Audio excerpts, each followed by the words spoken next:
کل کی گفتگو میں عرض کرنے کی کوشش کر رہا تھا کہ دیکھیں نبی اکرم نے کتنا خوبصورت طریقہ اختیار کیا تھا مولا علی کی محبت کو بیدار کرنے کا. کبھی خانہ کعبہ سے تشبیہ دی، کبھی انبیاء کرام سے تشبیہ دی، کبھی قرآن کریم سے تشبیہ دی، کبھی ماہ رمضان سے تشبیہ دی، کبھی شب قدر سے تشبیہ دی، تاکہ لوگوں کے دلوں کے اندر محبت علی ابن ابی طالب پیدا ہو سکے. ایک اور طریقہ بھی ہے کہ جو روایت میں ملتا ہے. روایت اس طریقے سے کہ اسبق بن نباتہ مولا متقیان کی خدمت میں آتے ہیں اور مولا متقیان کی شب شہادت ہے، ضربت لگ چکی ہے. مولا نے ویسے منع کیا تھا کہ کوئی مجھ سے ملنے کے لیے نہ آئے. اسبق نے بہت اصرار کیا، امام حسن سے درخواست کی کہ آپ کے بابا کا ایک دیدار مجھے مل جائے. اسبق کو آنے کی اجازت نہیں لگی. جب اسبق پہنچے تو کہنے لگے اے مولا اگر اس وقت میں آپ سے سوال کروں تو آپ کیا جواب دے سکتے ہیں؟ میرے مولا نے فرمایا سلونی قبل ان تفقدونی، مجھ سے پوچھو قبل اس کے کہ تم مجھے کھو بیٹھو. اسبق نے کہا کہ اے مولا مجھے کوئی جاتے جاتے حدیث رسول سنا دیجئے. اب کتنی ہی باتیں ہیں کہ جو میرے مولا نے ویسے اپنی زندگی بیان کی ہوگی، لیکن وقت آخر اتنا اہم پیغام ہے کہ جو مولا دے کر جانے والے.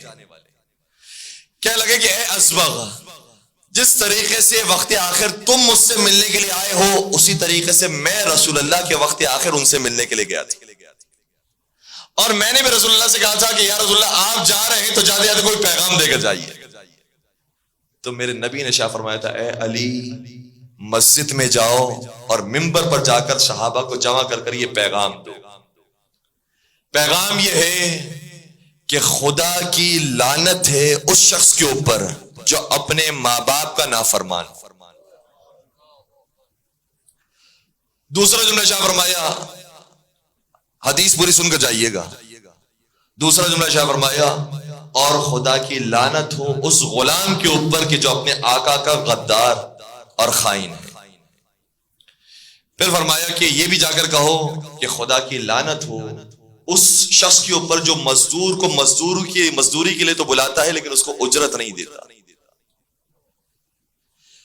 میرے مولا نے آ کر وہی بات بیان کر دی جو نبی اکرم نے فرمائی تھی، اور صحابہ نے عرض کیا کہ اے مولا یہ تو ویسے ہمیں معلوم ہے، یہ چیزیں تو نبی اکرم بار بار بیان کرتے رہے کہ مزدوری کو اس کا پسینہ خوش ہونے سے پہلے مزدوری دے دو، ماں باپ کی فرما برداری کیا کرو، اپنے آقا کا نافرمان نہ بنا کرو، اس کو چھوڑ کر بھاگ نہ جایا کرو، اپنے آقا کے ساتھ رہا کرو. یہ ساری باتیں نبی اکرم اپنی زندگی میں کہتے رہے. آخر اس موقع پر کہنے کا مقصد کیا ہے؟ میرے مولا نے اپنی طرف سے کوئی بات بیان نہیں کی، کہا میں نبی کی خدمت میں جاؤں گا اور ان سے دریافت کروں گا کہ آخر اس کا راز کیا ہے. میرے مولا آئے نبی کی خدمت میں. کیا صحابہ کرام یہ پوچھ رہے ہیں کہ ان جملوں کو وقت آخر کہنے کا مقصد کیا ہے؟ نبی نے شاہ فرمایا جا کر یہ پیغام دے دینا کہ وہ اولاد کے جو اپنے ماں باپ کے نافرمان ہے، جس پر اللہ کی لعنت نازل ہوتی ہے، وہ ماں باپ کون سے ہیں؟ یہ حدیث سنا دینا انا وعلی ابوا هذه الامه، اس امت کے باپ یا میں ہوں یا علی مرتضی.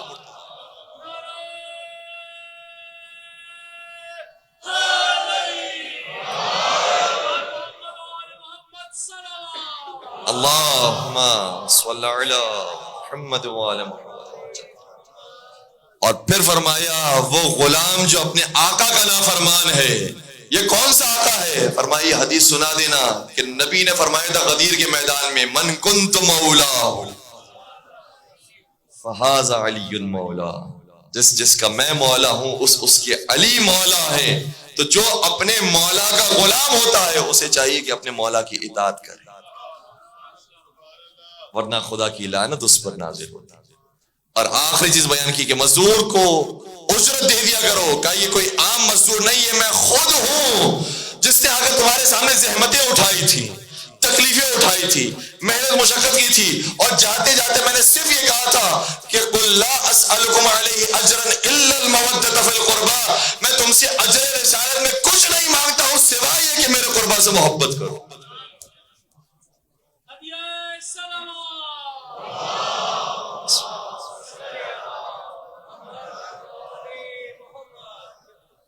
تو مزدور کو اس کی اجرت دے دینا، جو تم سے اجرت مانگی گئی ہے وہ اجرت ادا کر دینا. کتنا پیارا انداز ہے نبی اکرم کا سمجھانے کا.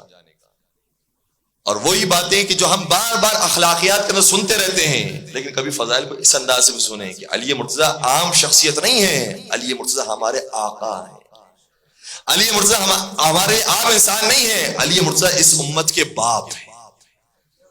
کبھی اولاد اپنے باپ کی نافرمانی نہیں کرتی، اور اسی طریقے سے نبی اکرم نے جاتے جاتے سب یہ چیز مانگی ہے کہ مجھے یہ اجرت دینا چاہتے ہو یہ ہے کہ میرے قربا سے محبت اختیار کرو۔ ایک یہ انداز نظر آتا ہے